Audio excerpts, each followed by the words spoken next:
Hey, Frankmeisters, what's going on? Miss Kristen, how you doing? I'm good. How are you? What a half a day of court today. And a fucked up other half when I got home.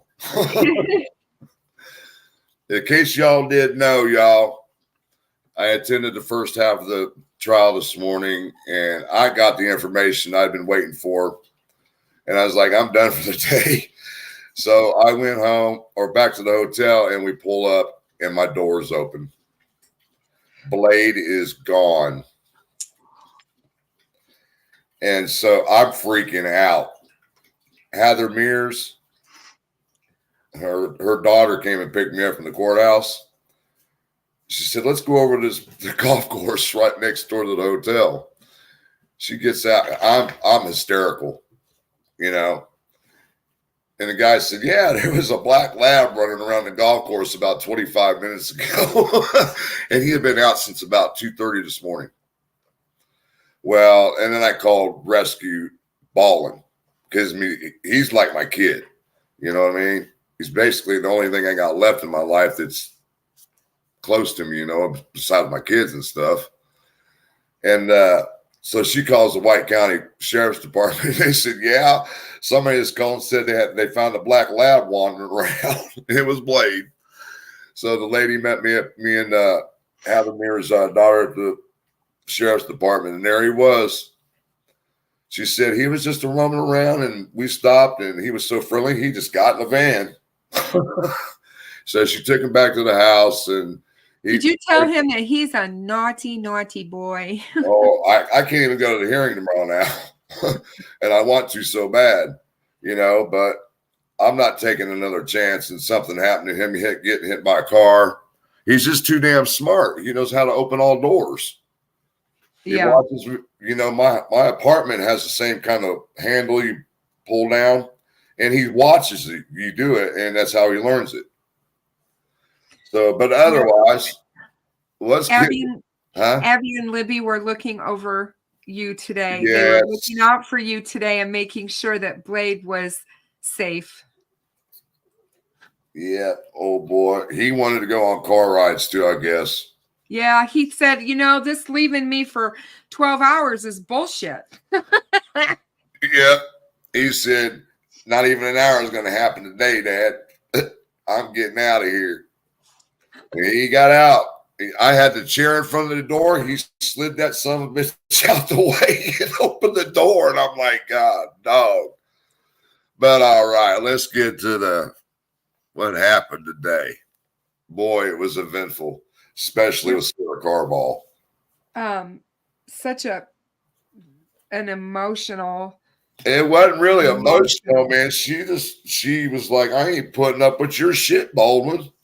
Basically, rounding about what she didn't clearly say it that way, but you could tell by her demeanor. You know what I mean? Yeah. I was like, I mean, her testimony started off as basically given her reasoning why she was over in that area that day. You know, she started off by talking about, you know, I live over by the trails, and I would take my dogs to the trails every once in a while. And she said, well, that day I just happened to be off work, and she lives over there, and so she goes down 25, and she has to turn onto 300. She's heading east on 300. She passes the Mears lot, and there's a group of people out there, but she doesn't know what's going on. And she comes up on this guy walking westbound back toward the CPS, as we know, the CPS building now. And she said that he was all muddy and bloody. Well, then she happened to get home and seen the picture of Bridge Guy, a day or two later.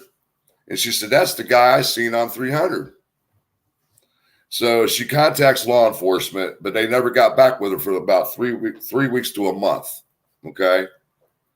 And let everybody know Sarah Carbaugh's car was caught on the Hoosier Harvest store at 3:56 p.m. that day. And now Bald, this is Diener who started it all off. Hold on. I did something wrong here. Damn laptop. All right. And here comes Baldwin with cross-examination. He said, your first interview, you said blood. He said, your first interview, this is Baldwin said, blood was never mentioned in your first interview. And then he goes back and he said, your second interview, Sarah Carbaugh supposedly said mud 13 times and never replied she saw blood. Okay. Sarah Carbaugh reads the transcript. No mention of blood. They let her read it, read it to herself. I'm going to interrupt you just for a second. Did you see what Heather's Mirror just said? She said, if you want, she can take Blade when she drops you off and keep him while you're in court. And then she can take him back, babysit him, and then bring him with her to pick you up. It's all up to you. Hey, I've got to be there. I've got to be there. This is all about the phone tomorrow. So if she's willing to do that, you should take her up on it. As long as he'd be okay with her. I don't have no problems. He likes Heather and her daughter. So there you go. But let's get back to this. Sorry, Sandra. I'll get with you after the show. And third interview, Baldwin said she never said mud. Sarah Carbaugh says, believes she said mud and blood. This is Sarah saying that, replying back to Baldwin. And then she gets interviewed again, March 2019. Interview Sarah Carbaugh. That's the transcript from the third interview. She's reading it to herself again. Baldwin said, third interview, Sarah Carbaugh said blood 16 times. And I'm like, let's go to the next page. And he comes back and asks Sarah Carbaugh if she stopped to ask the man if he was all right. And Sarah said, no, I'm a female. You know what she's insinuating. Why would I stop to check on a dude that's all bloody, as a female? Exactly. Out in the middle of nowhere. Right. Not very safe. Mr. Like I said, in my own text, did you ask your daughter to do that, Mr. Attorney? Go on. Right. And as I came back with my own and said she's referencing to she didn't know what the circumstances were for her to stop. You know what I mean? She told the interviewer that she did not want to see the BG photo. And her reasoning for it is because I see the damn thing every day. It's posted all over the damn town. I know what the guy looks like. Yeah. So Ball was big. Let me see. Here, I skipped some. Hold on. Okay, Baldwin tried to implicate that Sarah Carbaugh said that BG had eyes that were feminine. And she come back and denied it.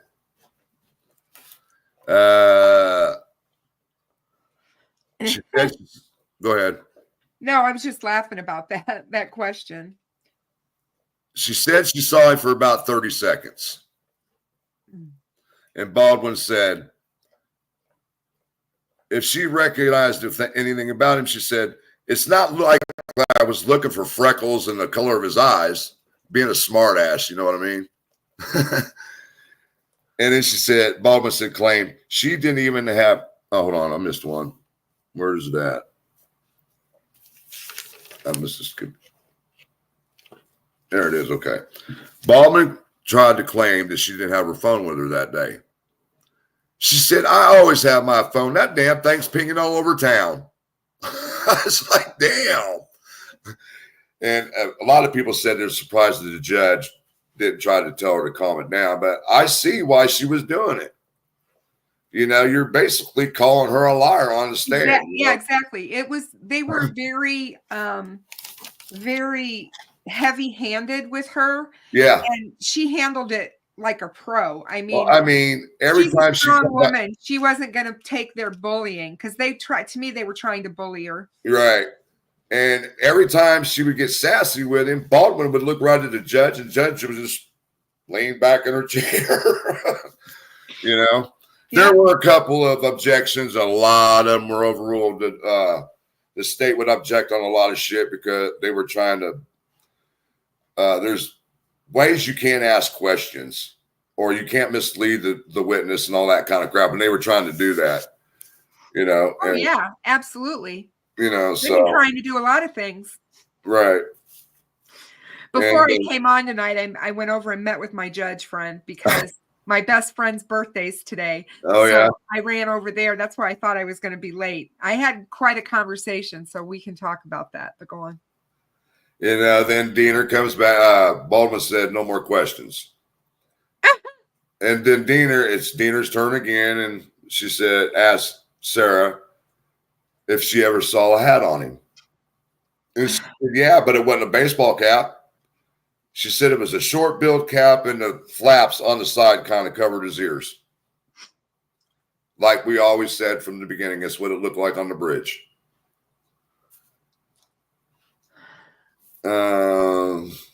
Baldwin's back again.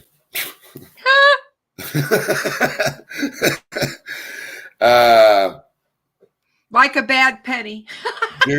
June 2017, Sarah Ball stated, bottom of jeans were covered with blood, splattered blood. Carbaugh also stated that the jacket was dark, couldn't tell if blood was on it, but it was definitely a lot of mud on it. Well, of course, I mean, if you got a dark colored jacket, it's going to be hard to see blood on it with mud on it too. You see what I'm saying? Mm-hmm. And I was talking to one of the girls that was sitting next to me when that happened. She said, I think that Richard Allen was wiping his hands like this with all the blood. You know, and I've never heard anything. Well, he said that there was his pants from the knees down were bloody, and I'm thinking to myself, that's from kneeling near the girls, especially if he was redressing one of them. Blade, dude, please. All right, where am I? Like I said, this is Baldwin again.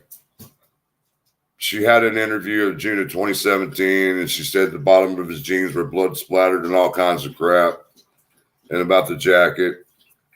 And then Baldwin, you said 13 times there was mud in your interview in the second interview. And she come back and said, no, I said mud and blood. Baldwin asked Carbaugh, how close to BG to recognize blood splatter? Sarah Carbaugh said 3 to 4 feet. Oh, this is the best part of it right here. This is the best part of it. And he said, Baldwin asked her and said, are you sure it was 3 to 4 feet? And she replied, saying, it's not like I was holding a ruler outside the damn window and measuring while I'm driving. And that ended the testimony. Yay! Good for her. Good for her. Yeah, man, I think we had a 15-minute break, and everybody was tripping about it. I mean, it's almost like she was saying that stuff was left out of her interviews. You know what I'm saying? That's what it made me feel like. When Baldwin was saying, well, you said this 13 times, never mentioned blood. Another time you mentioned 16 times of blood and no mud. You know? Yeah. But he gave the description of exactly what the guy on the bridge, what he was dressed like. Right. The hat and all, you know? And we know Richard Allen likes to have his hands in his pockets. Yep. You know? And I don't know about the hunched over because, well, no, I've never seen him walk hunched over unless he was doing it intentionally. Richard Allen. He could very well have been because he didn't want to be recognized. So his, being a shorter person, he might have just hunched himself over to try to look less, conspicuous. Yeah. Anna was there today. She was. For a split minute. I was just going to say, God help her if she was in there this afternoon. No. You would not want to hear what No, they not talked this about. afternoon. It was during the morning session. Oh, my goodness. I think they warned her. Oh, I'm glad. I think Stacy warned her. Somebody needed to let them know what the heck they were going to be talking about today. And they showed it. Oh, man. They showed it. Some very heavy testimony. Yeah, some of the jurors you can see wiping tears away. Oh, I mean, yeah. You know, I have said for a long time that when we got to trial and people had to start hearing what actually happened to Abby and Libby, it was going to be horrific, but it's far worse than I even imagined. Oh, yeah, exactly. It is so far worse than I even imagined. What this man what Dr. Core did to these two girls is just, it is just horrific. The way Dr. Core was explaining it, I couldn't see the TV once again because I was sitting too far to the left. But he had the actual autopsy, them up there on the autopsy tables. Not to be rude and disrespect the girls' memories, but he was explaining he had to open the wounds to see how deep they were. And they had photographs of all that stuff. But I'm glad I didn't see that, you know. And I mean, when I saw the jury and I saw someone doing this or doing this, and some wiping tears away from their eyes, Richard Allen had fucking no emotion, no reaction. And that right there to me is so telling. That is so telling. I looked over at Kathy and I didn't see no reaction out of her either. Good God. How could you look at those pictures and not have a freaking reaction? Just reading about them made me ill. When the doctor was explaining the injuries, I was just like, especially Libby. And I was just like, what? You know, I'm still trying to figure out which one he attacked first. We still haven't figured that one out yet. Guys, I'll get to the autopsy here in a little bit. I'm trying to prep myself for this because I don't like talking about it.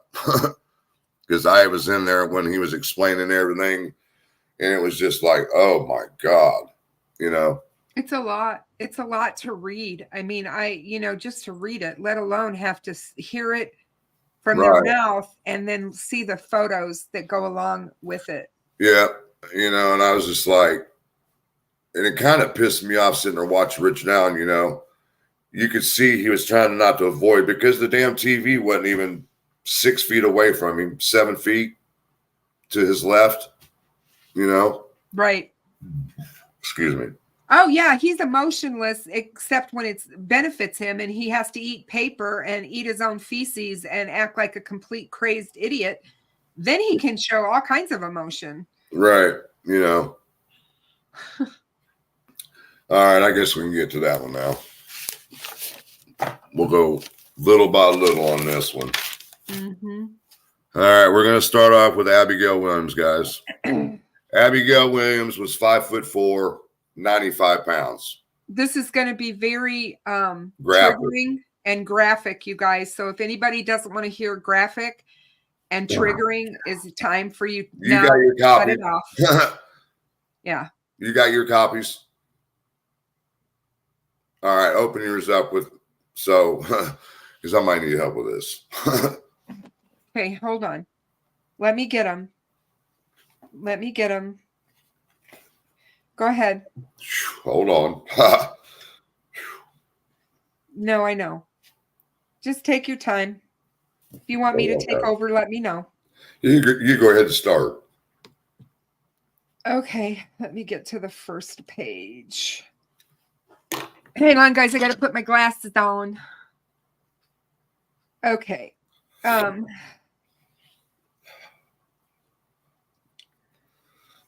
on a second, guys. I'm going through.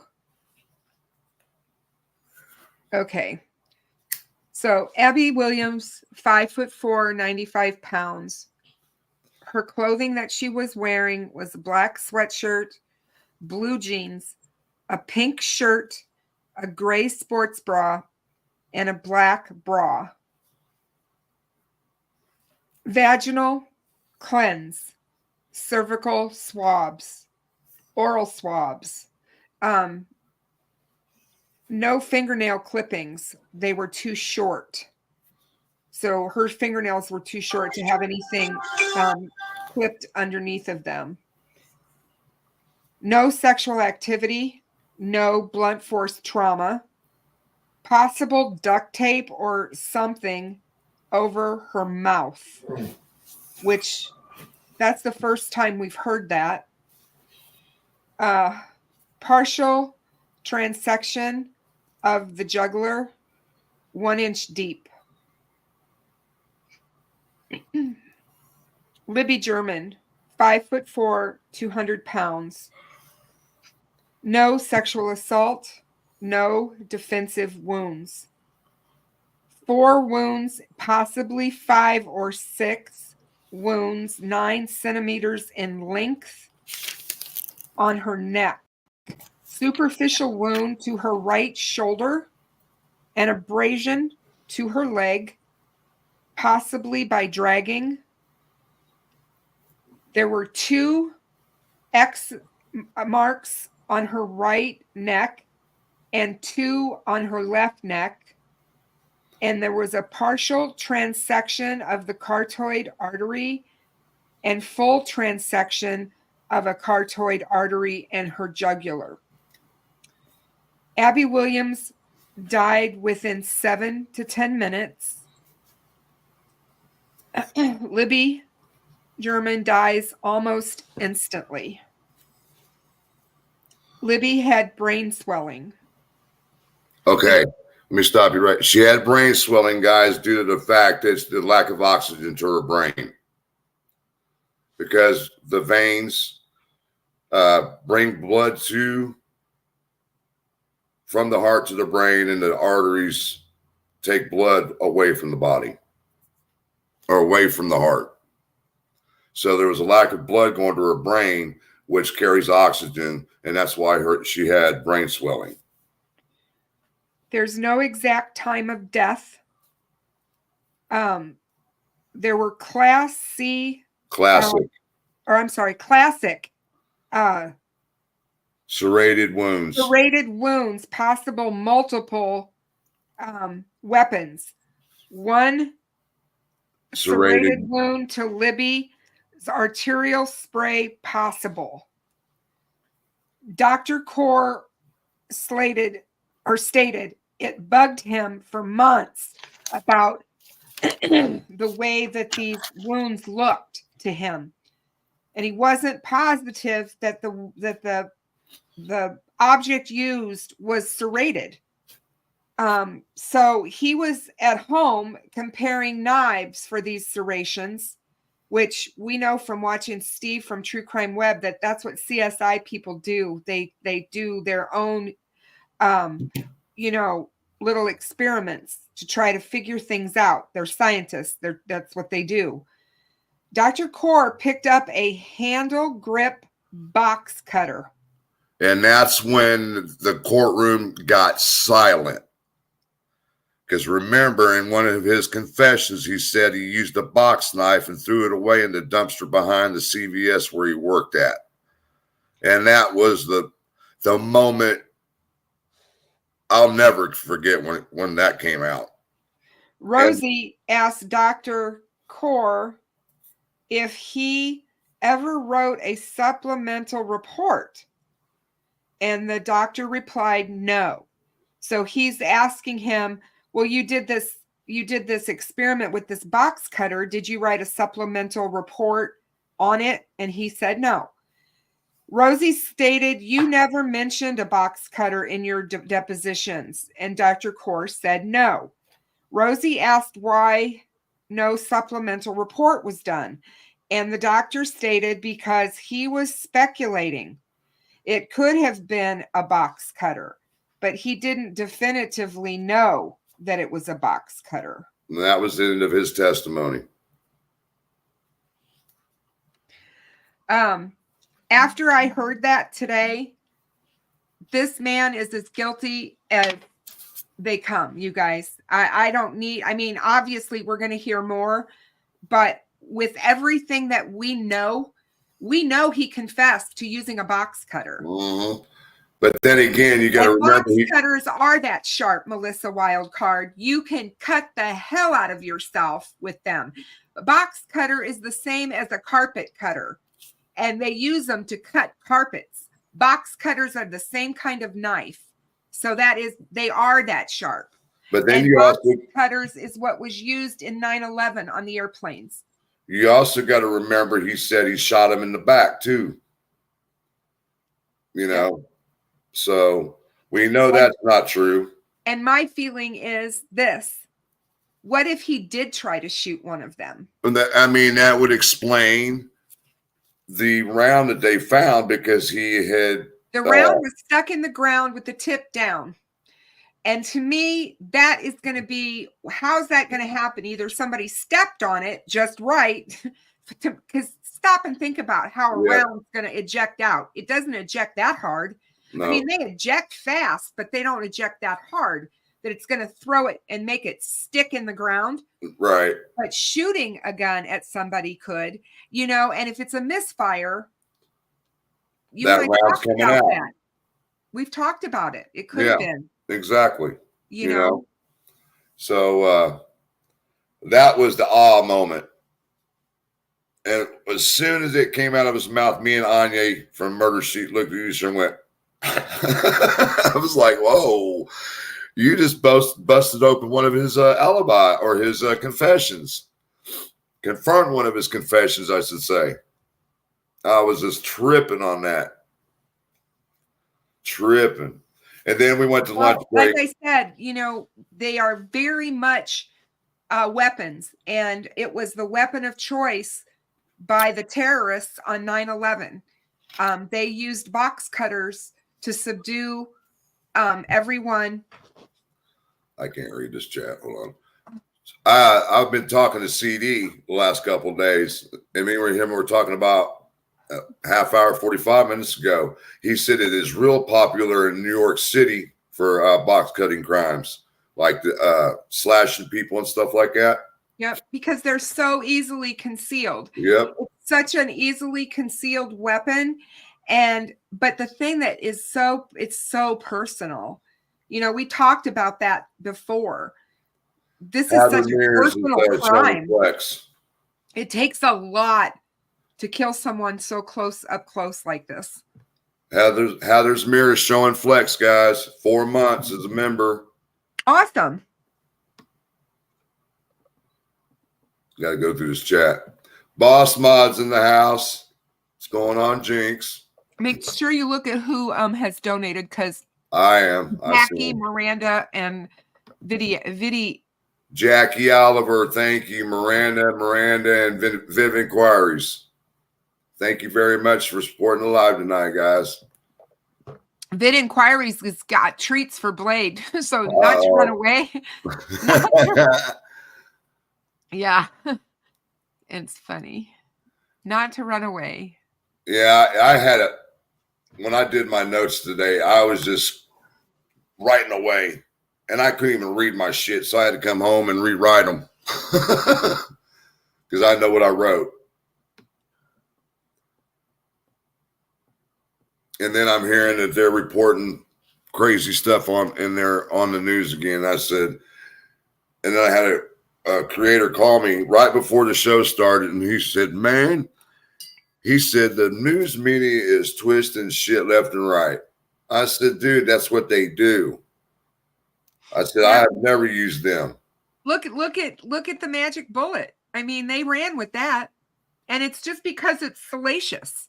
And it's, you know what I mean? It sells. And that's what they're trying to do. They want people to read their websites, watch their coverage. How do they get them to do that?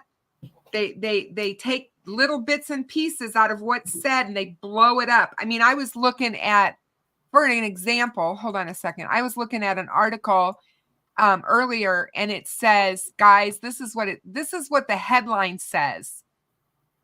This is what the headline says about today. In quotes, I don't know. The investigator describes unexplained gaps in data from Libby's phone. We hadn't even heard about the damn phone yet. That's what they pull out of him. And he testified this afternoon. And, Who did? Oh God! You talking about the phone guy? I'm talking about the 20th witness was Indiana State Police Sergeant Christopher Cecil. He started testifying at 1 o'clock. He's a 20-year law enforcement officer and the commander of the Internet Crimes Against Children's Task Force. And he's the one who analyzed Libby's cell phone, and he reanalyzed it in 2019. And that's when they got new software, and they also got a new device called a gray key device that allowed them to unlock Apple devices. Oh, you know what I found out? There's 4 extra photos that nobody knew about, that there was a guy behind them. Yes. Yes. And that has never been out. And he was able to go through the phone. There were he did say that there were 2 people using the phone, Abby and Libby, that the Touch ID had 6 fingerprints saved. He also talked about what happened on the phone that day. And from 1:41 p.m., there was a picture that was posted to Snapchat. Again, they don't see the data. They can't see the pictures. They can't see the videos or anything like that. They just see the information. Yeah. They know that at 1:43:59, another picture was posted to Snapchat. At 2:05:10, another picture was posted to Snapchat of the bridge. And at 2:07, the last picture. time the phone was unlocked. That was the Abby picture. And it said, well, yes. And it says at 2:13:51, a video recorded showing Abby walking across the Monon High Bridge with someone behind her. At 2:14:41, a minute later, someone tries to unlock the phone. At 2:32:39 p.m., that was the last movement of the phone. It didn't move again. What time? 2:32. 2:32:39. And then at 10:32:06 p.m. was the last signal from the phone. Oh, hold on. Slow down. Sure. Her step counter. Hang on. Yeah, they're gonna talk about that, or he talks about that in a second. But he says, didn't her step counter stop at 2:32? Yeah. Yeah. So that was the last movement of the phone. So they would have been across the creek by then. Yes. And then the last signal was at 10 what? 10:32:06 was the last signal from the phone. 10:32:06. And Cecil says in 2019, he provided this report to investigators. He said that by 2024, the programs he used in 2019 all had been updated. And I believe that's when they found the new photos. And he used it to reprocess all the raw data that he had first looked into in 2019. He said the review didn't change the data that he had before, but it did add more. And he said his new analysis took place between May 10th and August 18th of 2024. He showed the jury a list of things that Knowledge C data tracks, and Cecil told the jury the data is volatile and can be deleted unpredictably. Knowledge C tracks when the device is used, but doesn't show picture or video. Cecil said the pictures or videos on the phone's camera roll would not be deleted when the phone is turned on or off using Knowledge C. The second analysis provided Cecil with information going back to 11 a.m. that day, February 13th. Cecil told the jury users get to choose which apps track location data. Carroll County Prosecutor Nick McClellan asked Cecil how accurate location is on a phone. For GPS, it is very good, Cecil said. Cecil showed that the data tracking on the video of the bridge showed the location of Libby's phone being by Delphi High School, but immediately or then snapping back to the trail within 4 seconds. Cecil said that the longer the video went, the more accurate the GPS data became. Cecil said that Libby had location data turned on when she was using Snapchat. He said as battery life in the phone went down, the phone would close more quickly and work more slowly. Cecil said the phone stayed on until 4:30 a.m. on February 14th, 2017. It received a bunch of SMS messages around 4:33 a.m. Cecil said there was no indication that the phone turned off between the last time it moved at 2:32 p.m. on February 13th and 4:33 a.m. the next day. So why would, well, of course, the tower Yes. thing out there wasn't sending her signal all over the damn place. At 4:06 p.m., the phone received a text from Becky Patty, Libby's grandmother, that read, "You need to call me now." That just On what day? That just broke my heart. What day? The 13th. At 4:33 a.m. on February 14th, between 15 and 20 messages came to the phone all at once. McClellan asked, "Why the gap in time?" "I don't know," Cecil answered.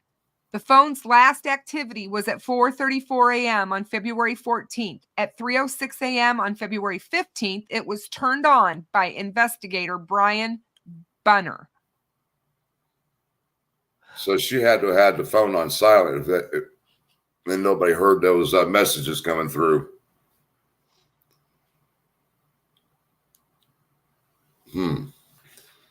But I did hear about the 4 photos allegedly seeing a guy behind them. Yeah, they found more data. Yeah. They definitely found more data. Because we only know of...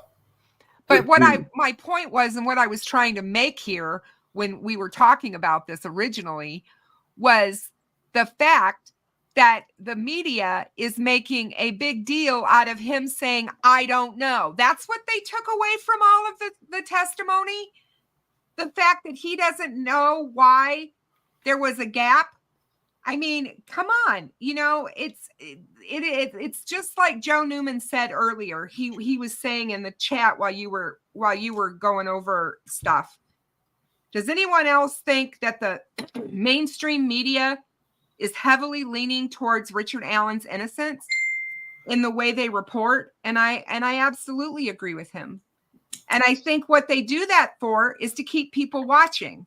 Mm-hmm. Because if you're going to sit there and report the guy's guilty, people are going to tune out because they're like, it's a done deal. It's just like people thinking that the case was long done. Remember, Frank, we talked about this. For right. years, there were people that thought this case was over. What do you mean? That guy was arrested. See? What? They tune out. Yeah, they tune out. So they keep them to keep their readers and to keep people tuned in. This is how they do it. So you were saying once they were down the hill before they went across the creek, you said somebody was trying to It just says somebody tried to open the phone after the 2:14 video was taken. Yeah. Of Abby. Yeah. Somebody tried to open the phone. That's all it says. And I don't think they know who. Right. They just know that somebody tried to open the phone. But then it is possible that Richard Allen, or allegedly Richard Allen, could have been the one trying to open the phone. Absolutely. But, and again, maybe he didn't mean to leave the phone. All of this is, speculation. We don't know. We may never know. Right. Unless he actually confesses to what he did. But we may never know exactly what happened with the whole thing with the phone and why the phone ended up where it did. Well. And how it ended up there, especially since the clothes weren't there. That bothers me because they've always said that they thought her phone was in a pocket or that it was down low and she was hiding it, we know how smart Libby was. Right. And we know that if she was photographing or recording this guy, she didn't want him to know she was recording him, right? So. Well, we know that, but now we don't know for sure if he saw her or not. No, exactly. And if he did know she had a phone, maybe he was going to try to figure all those things out, but he got interrupted, and we still don't know what that was that interrupted him, that kept him from completing the act that he wanted to do with these two girls. He wasn't able to do that. He said, I was interrupted. So we have to figure out, by the evidence that's going to come into play in court, as what a juror would have to figure out is, did he know about the phone and purposely leave it behind, or did he not know about the phone? But if he didn't know about it, how did it end up where it did when the girls' clothes were taken off? Where would that phone have been? Do you see what I mean? It's not like you can hide a phone on. What if it was? Hold on now. Remember, they speculated that Libby could have put it in her back pocket. I understand that. Yeah. Now, who's got Libby's pants on? Yeah, exactly. That's where the phone could have been. And that's where the phone could have been, because didn't they say it was found underneath Abby? Yeah. So There you go. That kind of explains that. I'll be right back, Frank. All right. So what's good with you guys out there today? Now I got to figure out what the trial's going to be about tomorrow, because I had someone approach me to let me know what tomorrow was supposed to be. Well, apparently they got to it after the lunch break today. So now I got to figure out what the hell they're going to be for what's going on in the trial tomorrow. So I got to make calls later on. So everyone, I'm reading through the chat. I ain't even said hi to nobody.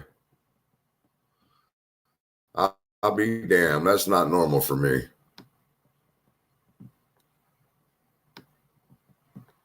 Joe, what's going on, brother? I hate using this laptop. Come on. All right. Sorry, guys.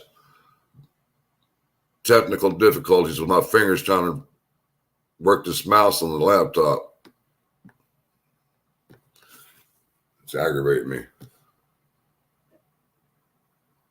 Let me see something. No.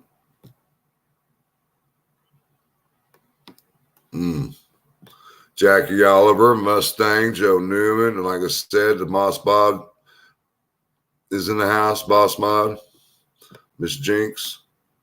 Oh, you just, hey, come on, man. I'm gonna have to buy a mouse for this thing.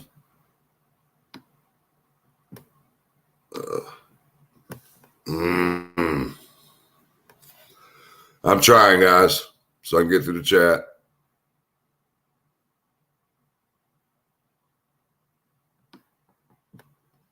I don't know what's going on here.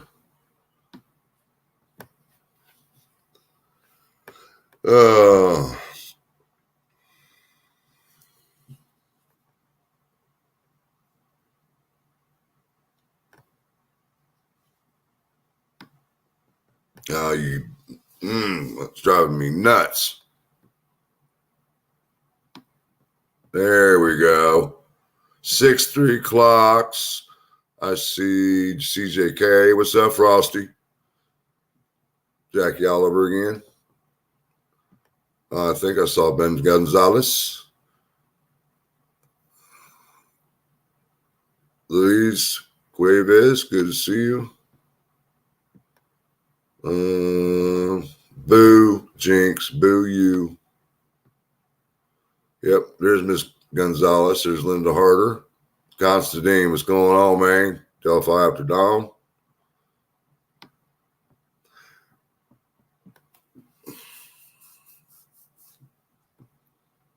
Who's Boo? Oh, wow, I see you. Okay. I see your picture.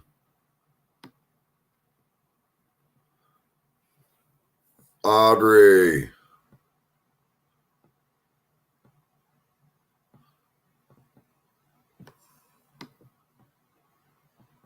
Boo. Boo. Miranda Lee, good to see you. Miss Nixon, it's good to see you. Thank you guys for stopping by. Vid inquiries. I got yelled at by Jinx today. Yo, I told you to get Blade some damn Benadryl. Joe, he's something else, man. He's definitely got a mind of his own. I'll tell you that. He was bound and determined. I think he was telling me, you ain't leaving me for, like Kristen said, for 12 hours like that shit no more.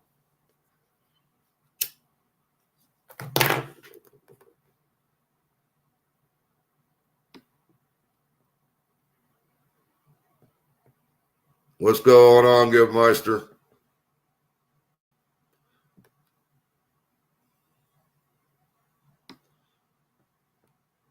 Joel Shovel, what's going on?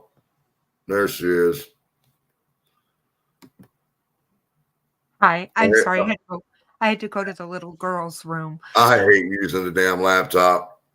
I know. I heard you. I was like, he's having trouble. God dang it. Can you use your No, arrow keys? I already tried. Okay. I was like, does that help? Do you have a page down on your laptop? No.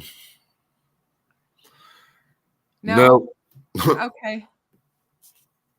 I think I need to upgrade. Oh, Gibbo. Gail Hurd, good to see you. Yeah, Jinx yelled at me today. She said, I told you to get him some Benadryl.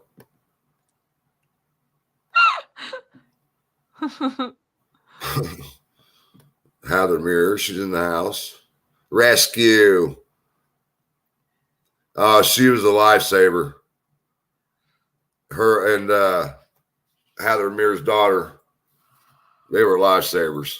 We do not know how or if he was tracking Libby. That hasn't come out in the trial at all. Nope. I mean, now that you think about it, I think he was eyeing both of them. I mean, I think he was.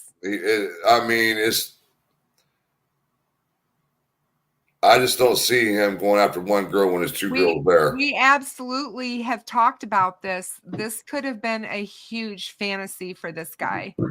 And this was the day that it all came to fruition. Came full circle.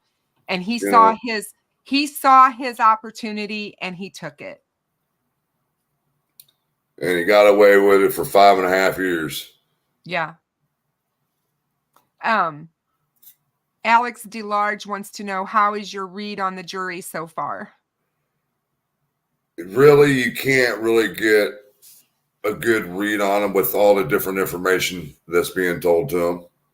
Now, today, you could get a read. They were shocked at the injuries. You know, I think depending on how much of the confessions Nick puts out there to them, I think we're really not going to get a good sign of what they're thinking, or, you know what I mean, until they hear some of these confessions. That's just my opinion. We haven't even gotten to the meat and potatoes of Richard Allen yet, you guys. Basically, all we've seen and heard is what happened, what led up to Abby and Libby ending up at the bridge, who saw them, who was there with them, and the fact that we know a guy named Bridge Guy that we guys have all talked about for years was there. Nobody has made Bridge Guy Richard Allen yet, but it's coming. Trust me, it is coming. But this is a methodical, laid out plan of the prosecution's case. They have to show everything, and they have to do it in sequential order, according to my judge friend. This is why it can take. He was surprised. He asked me how many state's witnesses there had been so far, and since Friday when they did opening statements, and I told him they had their 20th today. He was floored. He said, wow, they're really moving. They're moving through. That's what I was telling people out there. I said, man, Nick's shuffling through them witnesses pretty quick. I Yes, said, I he don't is. see this case going 4 weeks. Yep. I just don't. Because Well, I asked him, I said, tell me if you see the defense putting the brakes on when they take over their port. He said, absolutely. He said the defense is going to try and drag this out as long as they possibly can. That's up to her to put a kibosh on. But he also said, because I told him, I said, you are not going to believe when I tell you this, because he's one of the ones that has been like, how many ways do they have to be told no on this odinism oh, yeah, bullshit? shit. I forgot. And yeah, so go ahead, Frank, and tell him what happened this morning at 8:50 a.m. Hold on. Hold on. I got to find. Is this one the one? Nope, that's not the one. Hold on. I've got him somewhere. You're going to need a new phone when this case is over, just so that you don't have it all filled up with Delphi. Just put it this way. What the defense, when CSI, I guess it was Bruner, that was describing how they did the collection and what he thought of the sticks. And when I think it was Rosie. The prosecutor will try his best to confuse and muddle the evidence. Who is that? Alex Delarge? No, that is not what the prosecutor does. That's what the defense does, but not the prosecutor. When Rosie asked him if the sticks looked like a sign of communication, and that's when I believe it was Bruner said no. Right? Yeah. Mm-hmm. And Bruner also said that there was no evidence of fresh cut limbs or trees or anything. Okay, Alex. Okay, Alex. Alex said he meant to say the defense. He said what he admitted. Okay. He meant to say the defense. You know, and then when I heard, because it was during the Betsy, it was yesterday. When I heard that, I said, there you go. They're trying to backdoor third party or the Odinists into this. And sure enough, they filed this morning trying to get the Odin back into it. Yeah, they filed a motion this morning requesting that she allow the Odinism theory back in, because it's very clear, as they put it. Hold on a second. Let me tell you what it says, because it's really hilarious how they try to sidestep this shit. And I got it. Yeah, I do have it. I sure do. Go ahead. I got to get it out of my email. Hold on. I remember, because Faith Fisher, Faith Butcher, they use common sense, logic, and reason in their argument. They don't have any of that, just so you know. Yeah, all right, here we go. Motion to admit evidence of Odinism, Norse, or paganism, ritualistic killing.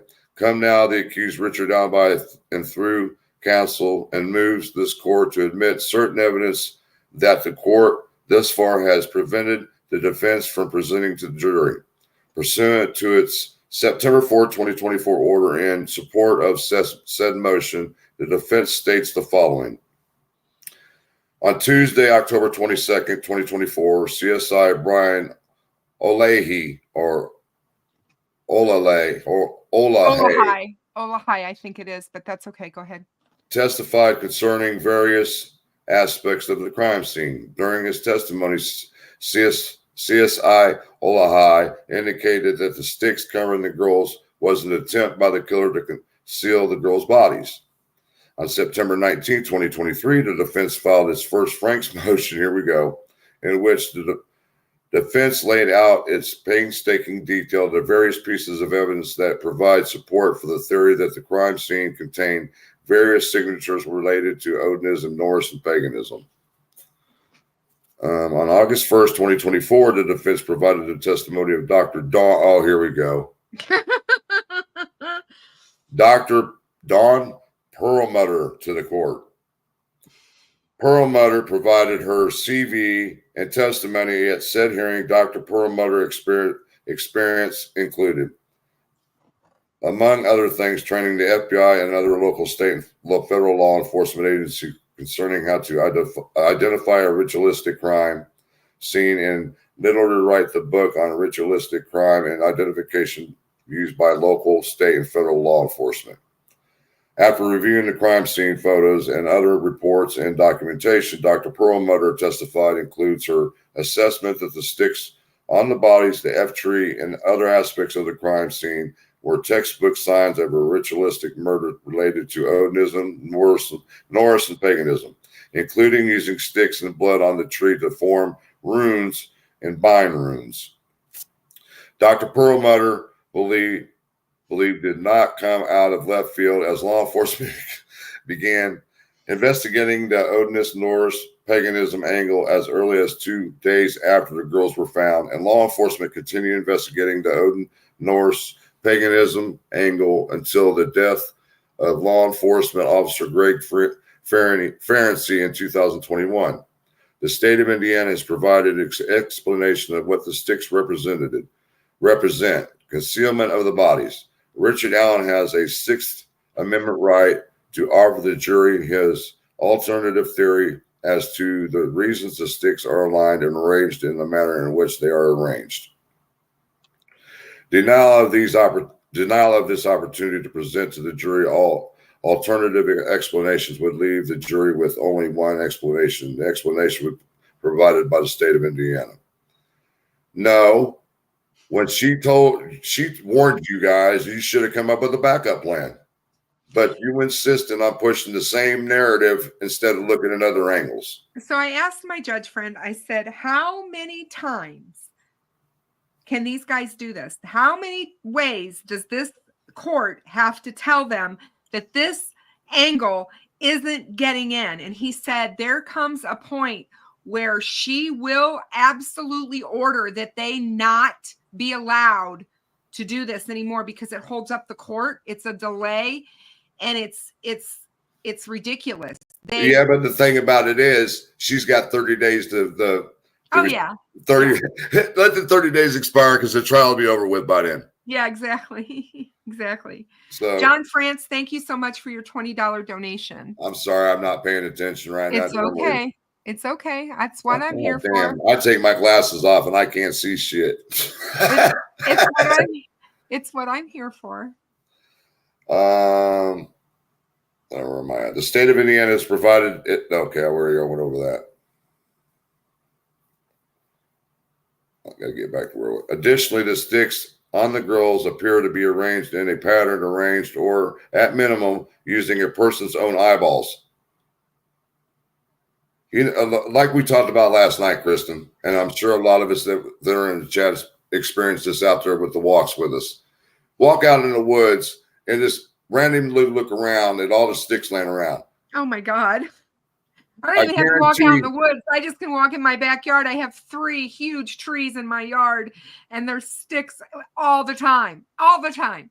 And you look, there's a rune. There's a rune. Oh yeah, look at that rune over there. There's one. Right. In fact, you guys are going to laugh. Look at this. Because you know I have my spiders, right? Oh my goodness.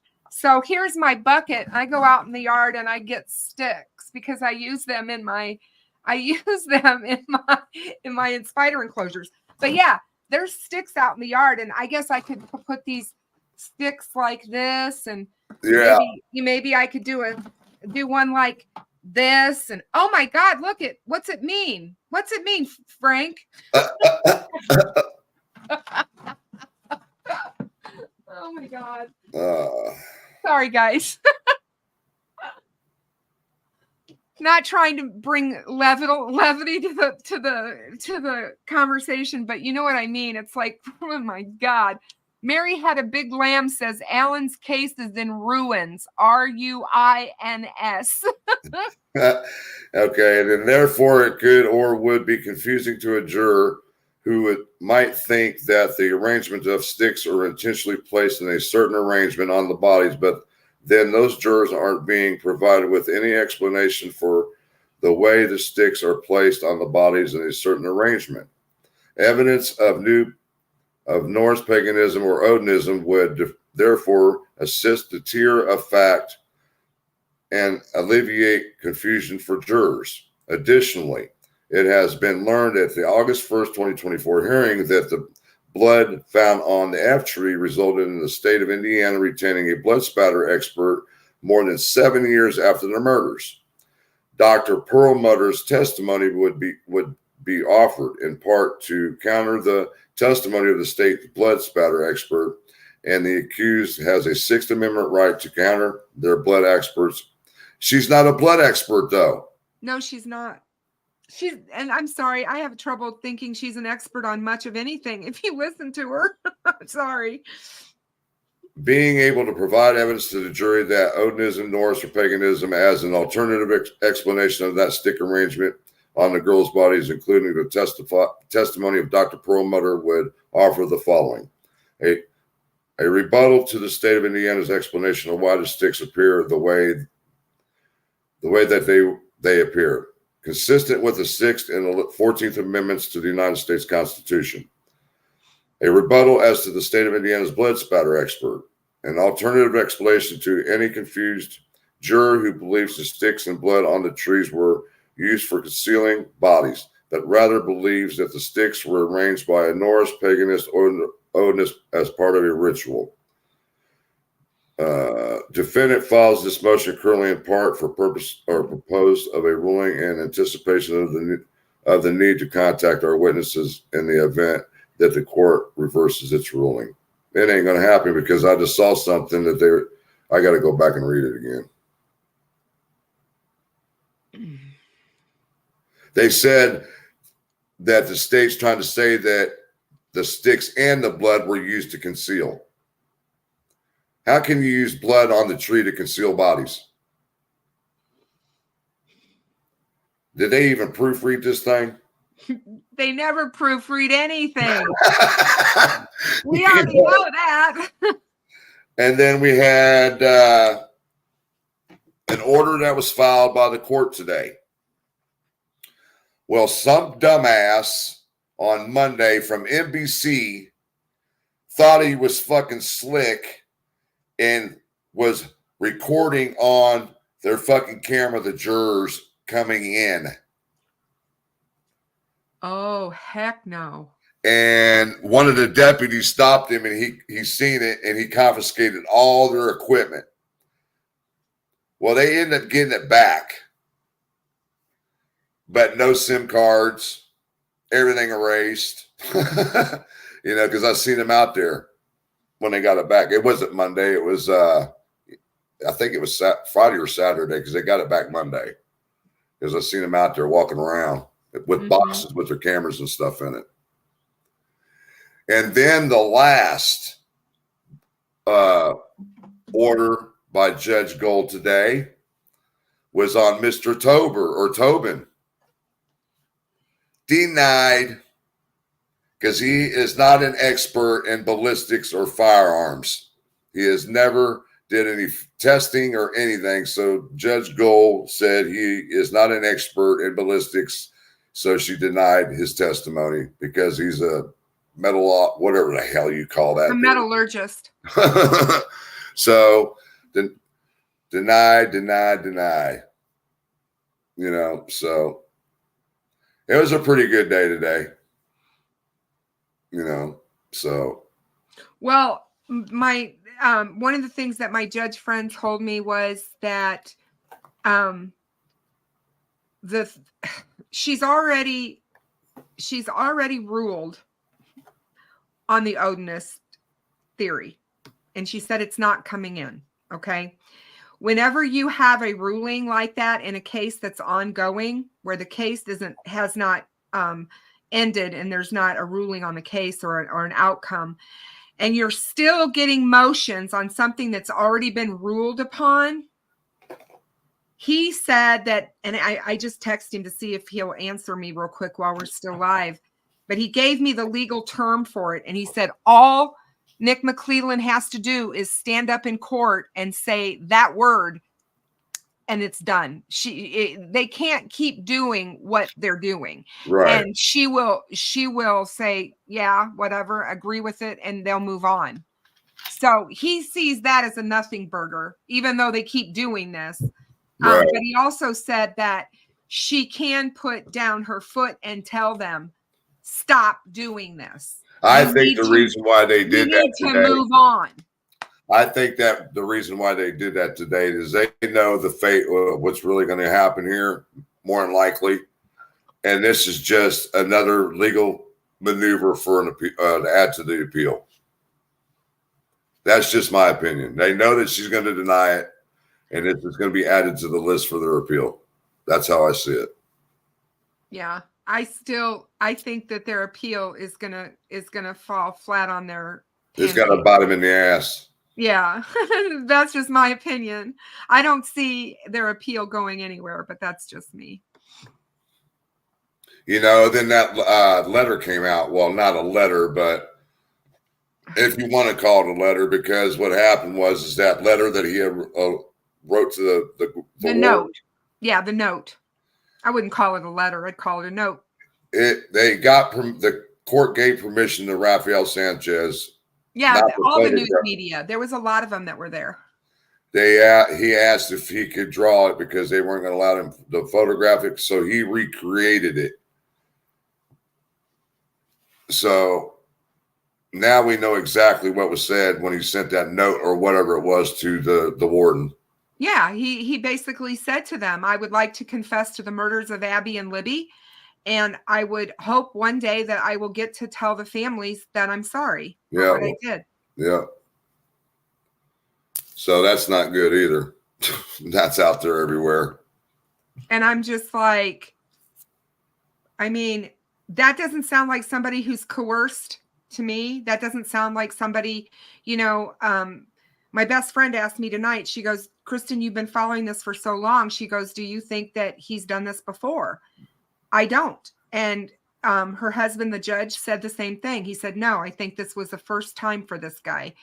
And he had a number of reasons why he felt that this was a first time offense kind of thing for him. But I've said it before. I know people think that Richard Allen went out that day hunting to kill somebody. I don't. I think Richard Allen went out there to physically harm two girls. And that doesn't necessarily mean that harm to where to kill them. No, he was going to sexually assault them. Well, it might not be physical sexual assault. That's the thing that we need to try to figure out. It could have been just something for his fortification, that looking at young girls naked. You know what I'm saying?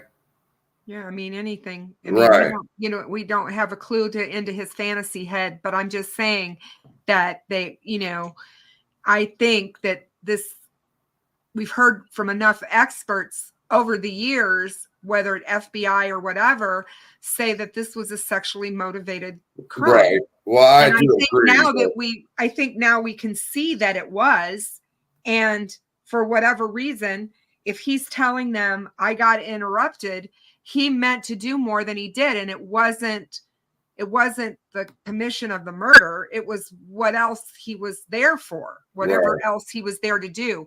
And I think something happened that, whether he got scared because he heard people, whether he got interrupted, whatever.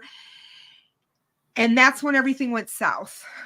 Linda Harder says, I'm surprised she didn't point to RA. That's the guy. She can't, because she said when she drove by him, he had his hands in his pockets, hunched over, and had his head down. She didn't see his face. She just saw the body and the clothing. Yep. And that's the guy on the bridge. That's why I said they have to put the guy on the bridge. They will bring it all. They will bring it all together for us, guys. Just give them time. Give them time. They may call these people back. We don't know. Guess what I found out to do that. Guess what I found out today? They can't serve Dr. Waller because they don't have the right address on her. They don't know her address. Oh, wow. Yep. Wow. Yep. Wow. We're going to find out what was at Richard Allen's house and what was in his car. We're going to find all that out. And if there was anything that was noteworthy. I don't believe that we've heard any of that yet, and I don't know that we will. It just depends on if there was anything that they found that they'll be able to use against him. The confessions are going to be the paramount of what you guys need to hear. 63 Clocks says, how did the jury react to replies to Baldwin? I mean, they're not supposed to really give reactions if they can't. If they can hold back the reactions like facial expressions and stuff like that, because that gives things away, what they're thinking. It could possibly give away what they're thinking when they see those kind of emotions and things like that. But they really just were straightforward, paying attention and listening to everything that's being said. And there were questions that were asked today. Yes. You know, I can't remember what they were. But the times that I've been there so far, there's been questions asked by the jury. Well, all I can say is that, you know, you've got a jury that is very attentive. It sounds like that they are definitely taking copious notes from everything that's being reported out of the courtroom of people watching.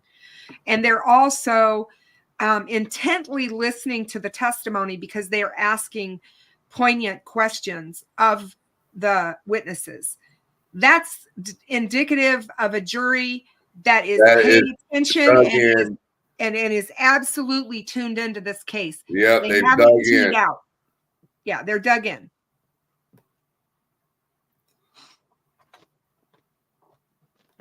So.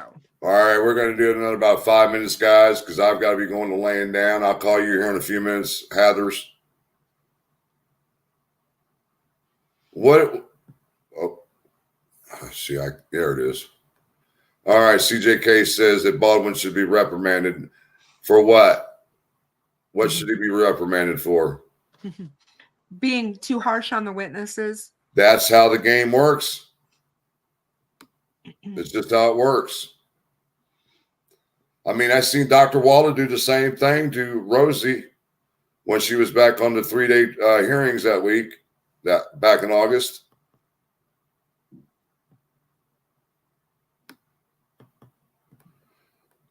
Allison Landrum says, okay.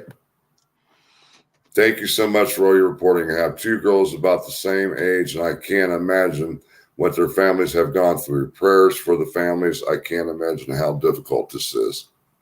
You know, today, like I said, Anna was there, and I believe it was Stacy Diener, one of the prosecutors, walked up and leaned over and warned her what was going to be happening today.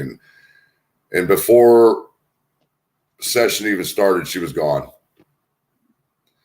And yes, I watched. A lot of us sit right behind the family. A lot of the YouTubers or podcasters like Murder Sheet, you know. And Becky, she's strong. Mike, Tara wasn't there today. She had to work. Amanda was there. Josh Jr. was there. Carrie, of course, and Kelsey's 2 younger sisters. I'll be right back, Frank. Yeah. And they all held it pretty good, but except for Carrie, of course, especially when it come to talking about Libby. You know, she got very emotional, which is to be expected. And her sisters, you could see the emotion in their face, but they were trying to hold it together, you know. So, and as far as Anna's mom stayed through the whole thing, I think it's her half brother. Yeah, I believe it's her half brother was there. And for Kathy, it was just her, Rick Allen's mother, and Miss Rainbow Bright lady. And by the way, guys, she went ahead and dyed her hair black, so it's not purple and whatever other colors that was in there. That was the 3 people that as far as family members, that I could see for Richard Allen.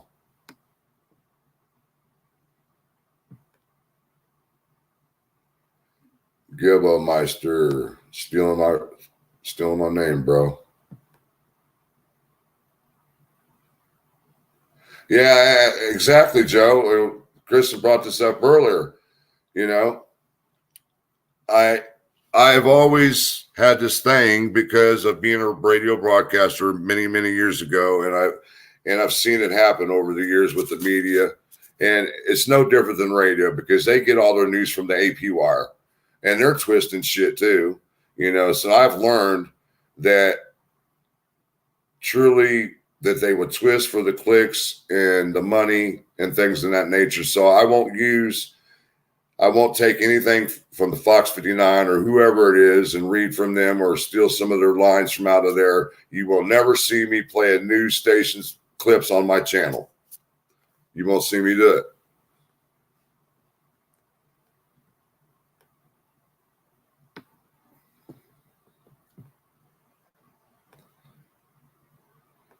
They like to use that sensationalism, man, and I'm not down with that. Making something that is not. Yeah, where did that go? Was that wild card that said that?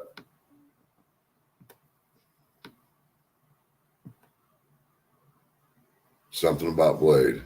Where'd it go? Yeah, Melissa says, oh, Blade just wants to be head entertainment. Oh, he's needy.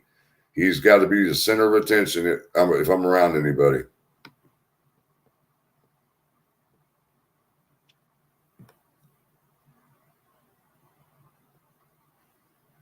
All right, well, like I just said, Constantine, you're not going to see me go down that road.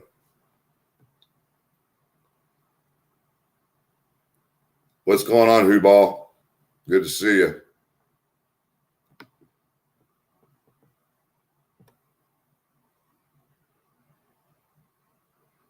Dude, I can't watch your premiere till after dawn, man. I'm going to give it about another 10 minutes and I've got to get out of here because I got to be laying down. Hell, I haven't even had no damn dinner yet. And we can't eat lunch during this trial because you get an hour. And if you leave the courtroom, there's another line already formed to go in for the second session. And I want to stay for the second session. I'm kind of want to know what the hell they're going to be testifying on tomorrow, because if they did digital today, unless they got more digital.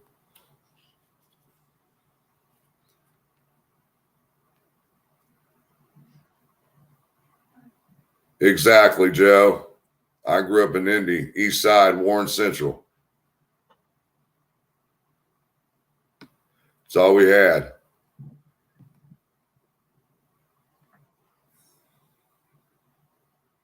Miss Thang, good to see you. Thank you for joining in.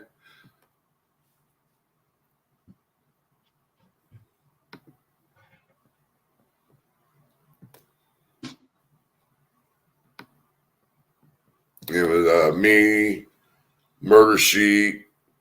There was Aspen Connor was there today. We had Susan Hendricks. I'm trying to remember who all the other podcasters were. We had, Hidden True Crime was there. I'm not sure about all the other podcasters that were there.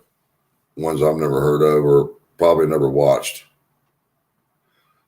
Yeah, Jinx. I'm surprised I didn't see you there today.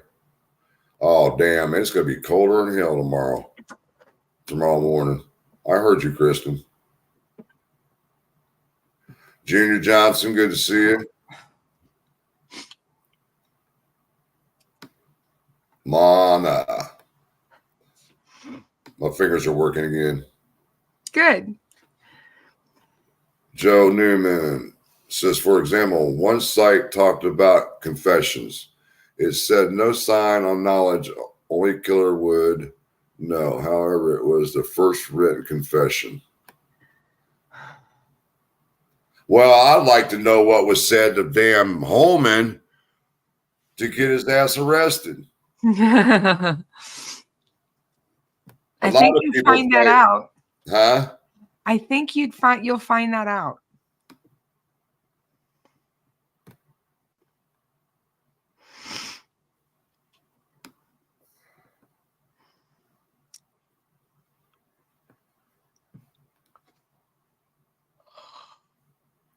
I try. I'm reading Melissa.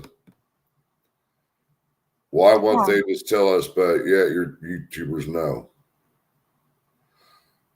Well, you know one of the connections I have. And Monday, it was 1:30, and they went to lunch. It was after showing the crime scene photos. They did an hour and a half lunch. And I ran into somebody in the hallway. I said, man, I've been trying to get a hold of you. And he said, man, I've got to be careful right now. 63 Clocks just sent you $30 and said, please order food in, Frank. You got to eat. Thank you for being there and reporting to us. Well, it's not that I don't have any food. It's just like I got to find the time to fucking eat. You know what I mean? If I'm not on here, if I'm not at the courthouse, I'm on my damn phone and I'm like trying to keep up with everything, and I can't find the time in between all that shit to just get a bite down. You know? Absolutely. Yeah. Jeez, yeah, it's going to be interesting to hear Jerry's testimony. I can't wait.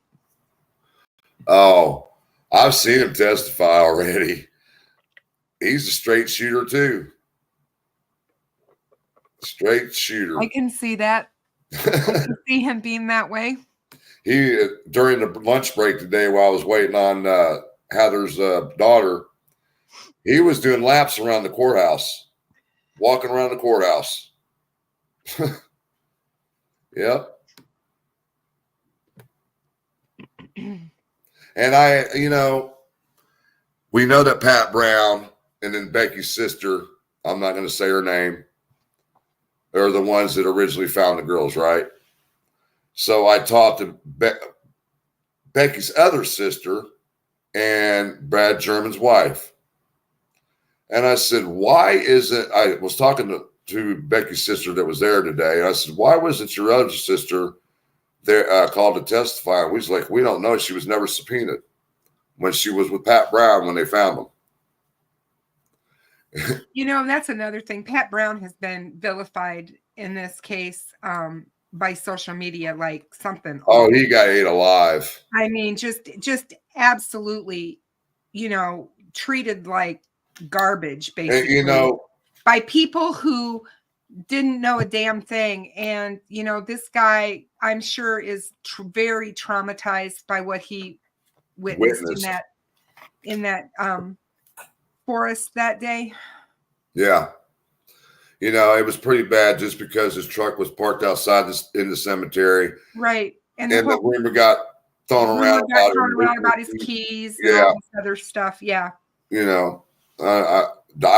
I was just like, you guys ain't even giving this dude a chance, and you're already eating him alive. But they do it all the time. I mean, that's what these people do, and they don't care.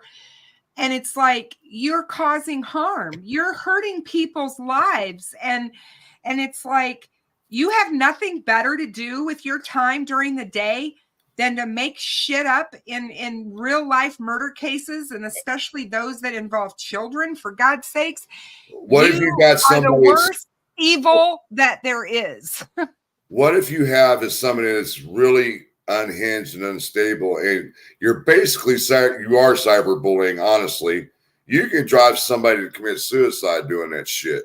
Absolutely. And I hate to put that out there like that, but it's the truth. It is the truth. It's bullying. And it's like, it's gotten horrible on social media because it's so easy to hide behind a keyboard and treat people like crap.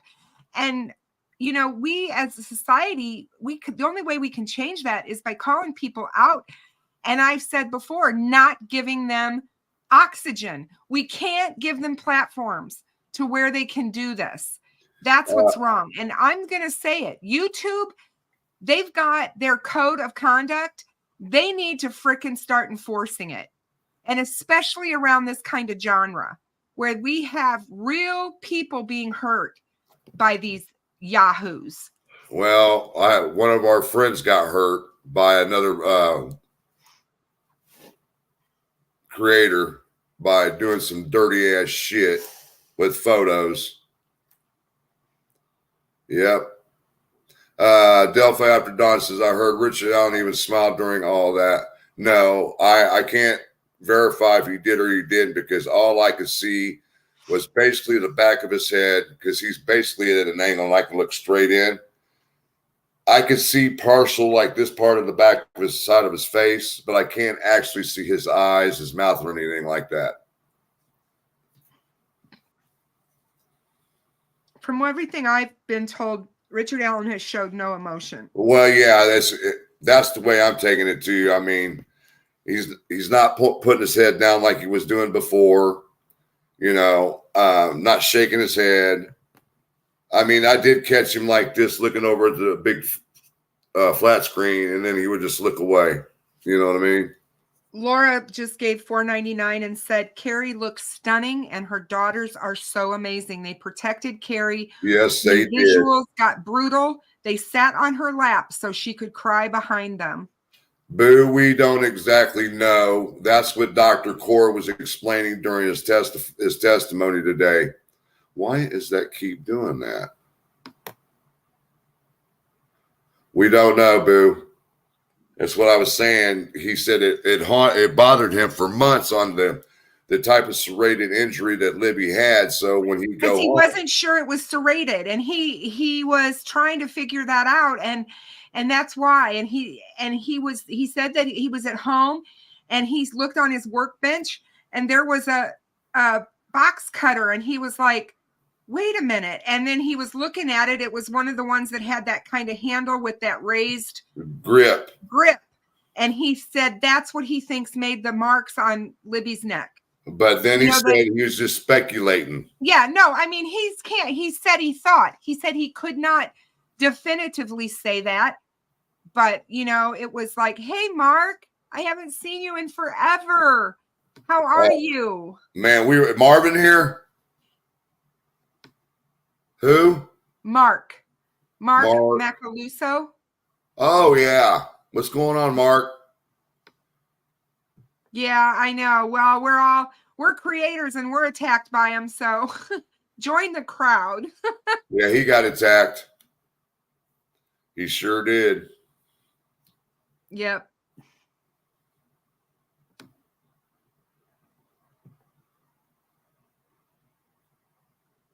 Yeah, and that's funny. I have not seen Tiffany or Brittany or her husband in the courtroom at all. Not at all. Who is that? Oh. Yeah, CJ. Haven't seen her. Yeah, I think the whole courtroom's starting to pick up on the lack of emotion from Richard Allen. I see lack of emotion out of Kathy, too. Like shock value. I want to see some like a shock value type thing that my husband's being accused of. I'd be shocked. I can't believe that they're not more shocked when they're seeing these photos up close and personal on this huge screen. I just can't. I just don't. That just doesn't make any sense to me. I didn't want to see the actual photos of the girls laying on the coroner's table or the morgue, whatever, autopsy table. Especially one of the ones where he was describing when he was up on their neck after they cleaned them up. Autopsy photos are so tough. That's why I couldn't read that. They're never easy. And if you aren't in medicine or in the medical field, it can be absolutely gruesome for people to be able to see that, you know. And then to have it be children is just worse. Angela Van Oven says, Dr. Core is best of the best. He's retired, but now he got justice for a baby 2 years old and who was suffocated by a cast on the babysitter where she laid in her cast leg over the baby. Okay.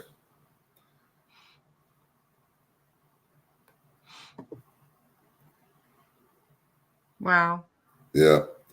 But listen, guys, we are at an hour and a half. And DP, that's incorrect because my judge friend who was a defense attorney said Most defense attorneys are going to tell their clients when they show the crime scene photos, you want to react like a normal human being would react to those photos. Look away, look disgusted, say, "Oh my God." You want to react. You don't want to not have reaction. And see, for me, just the description Mm-hmm. of the autopsies puts a visual in my head, and that's why I can't read that stuff especially when it comes to this case, because I've got so involved in this, it affects me. And I know it shouldn't, but if it doesn't affect you, you're not human. Chris Worthington says, "Frank, can you get close to Bob Motta's seat and put super glue He's on a it?" fucking dick. He's a dick. He's sitting with Kathy and all them over there, and I called him out today. I said, "Dude, you don't say fucking hi no more." And we was going out for a break. He said, "Man, I didn't even say." I said, "Bullshit, Bob. How can you not see you? You're tall. What? Wait, I you said, "Bullshit, tell Bob." people. I said, "You know I was here. You can't tell me you weren't looking over to your left and seeing all of us sitting with the family."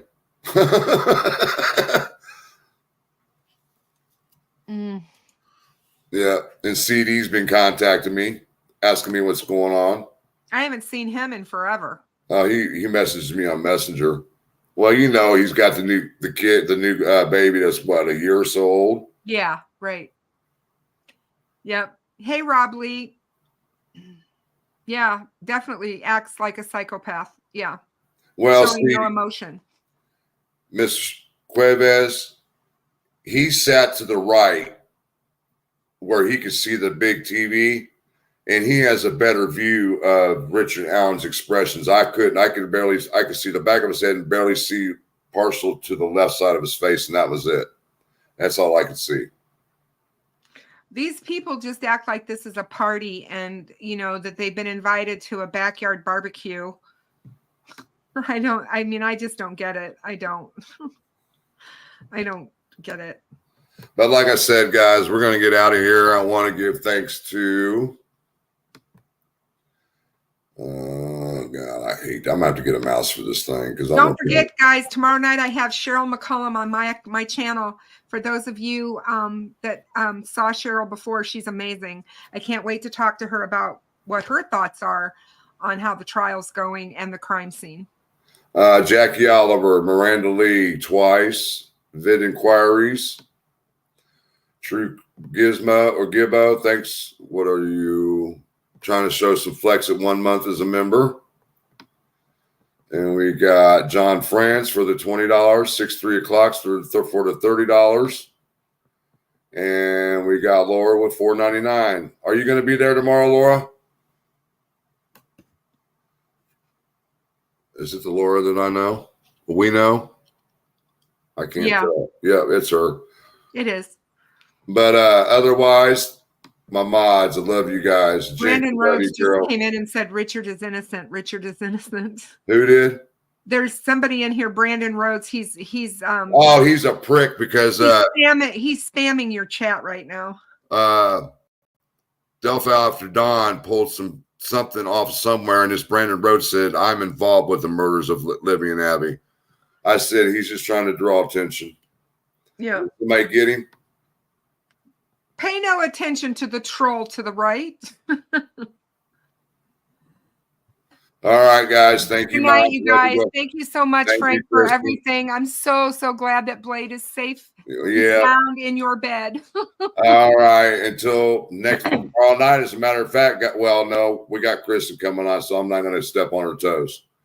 But otherwise, guys, I will report what I can tomorrow from the courthouse if I'm able to. If not, I will have to get to you guys Friday. But until next time, guys, I love you. Peace out. One love. Good night, guys.